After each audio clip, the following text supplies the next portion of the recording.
វិញសំដីហូរដូចទឹកបលាយថ្ងៃនេះចង់និយាយរឿងពិតចង់យករឿងចាស់មកបកកាត់កាយបងប្អូនទាំងអស់គ្នាចាំស្ដាប់រឿងពិតមួយបងប្អូនអាគប់កងស្ពតចាក់សំកន្លះលីត្រដប់អាអូនអាគីអាវិតជីហិតវិញភូមិម៉ូតូមួយវាយ4អ្នកជិះញ៉ាកមុំអ្នកណាមិនស្គាល់ខ្ញុំចង់ភូមិដំភូមិគេហៅអាលុយអាលេអញជ្រូបម្នាក់នៅសល់តែ3រវល់តែមើលស្រីអានោះធ្លាក់ដីឡើងហុយសពោលឺសំឡេងហៅមើលវាយពីក្រៅខ្នងមេខ្មេងស្រីថាបងចាំពួកមកផងជ្រូបបាត់មួយហើយ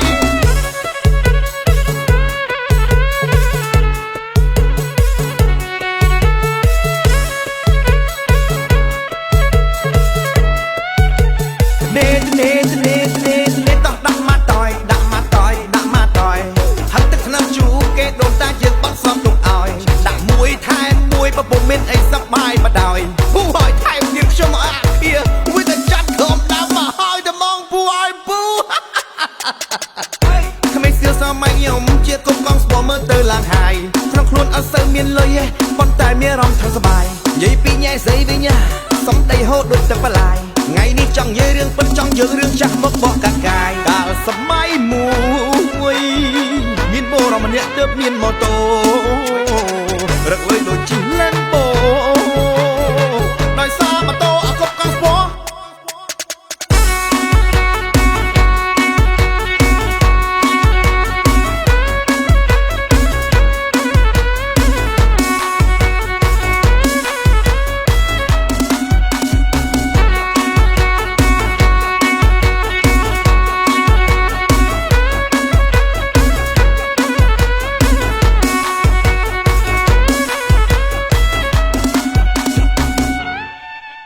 អាគប់កងស្ពតចាក់សំកន្លះលីត្រដប់អាអូនអាគីអាវិតជីហិតវិញភូមិម៉ូតូមួយវាយ4អ្នកជិះញ៉ាកមុំអ្នកណាមិនស្គាល់ខ្ញុំចង់ភូមិដំភូមិគេហៅអាលុយ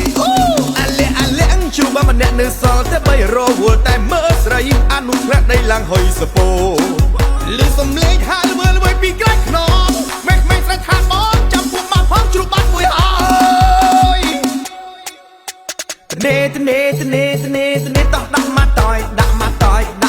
យ